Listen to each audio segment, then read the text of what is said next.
You and I, every one of us, every breath, are defining what it means to be fully human. That is not to say we are doing it well. It is not to say we are trying to do it. It is to say it is what we are doing, inescapably. Everyone, including ourselves, maybe most importantly ourselves, we are defining for ourselves. We are convincing ourselves in a way. This is what it means to be human. What I'm doing right now. And no, it's not a matter of cycling or not cycling. How am I being in the world? What are my values that I'm living and expressing right now? And nobody realizes this. We are the collective definers of what it means to be alive in the world, an alive human being in the world. And nobody understands that's what we're doing. I certainly haven't. Maybe I'm beginning to grasp it. We are the watchmaker in that sense.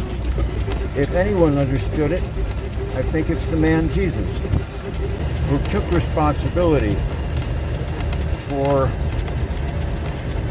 making of himself the definition of health, or rather finding how to be that is the definition of optimal health, the perpetual artist, the consummate and complete important artist that is trying to work out for themselves and trying to work out for all of us what the truth of human health is. What does the human being, by its DNA given nature, what does it find beautiful? What does it find lovely? What does it find healthy? Such a wonderful, divine, horrible, inescapable situation. We can escape it through denial, but we cannot escape the fact of it. Everything I do, let alone everything I say, is an argument for how we all should be. Jesus seemed to understand that and made an argument for how we all should be out of himself. James cannot escape that everything he does and does not do is an argument to us all for how to be. It's fine to have slaves, James says. James has slaves? This cell phone has cobalt. Cobalt is mined by brutal, cruel child labor in the Congo and elsewhere. James eats meat many days, fish, beef, and is arguing thereby that this is what is right for a human being to do.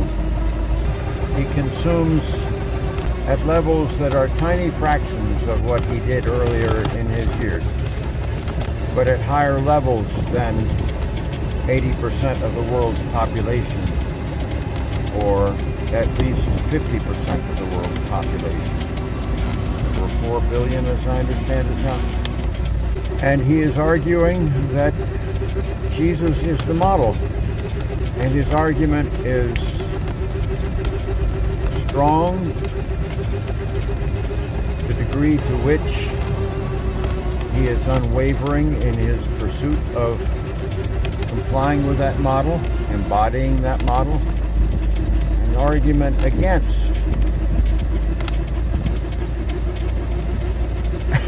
every breath that he is not devoted to being that embodiment. I suppose there's tremendous leverage in that. Our strongest argument is what we attempt, what we devote ourselves to, and that our degree of actual compliance is a much less powerful argument. The degree to which a gymnast devotes their life to being as great a gymnast as they can be is a stronger, more compelling argument than the degree to which they have attained it. This is obviously a very new thought for James, although it has been nagging at him most or all of his years. Why this compulsion to understand what could be understood in psychology, his advanced degree studies? Because getting it right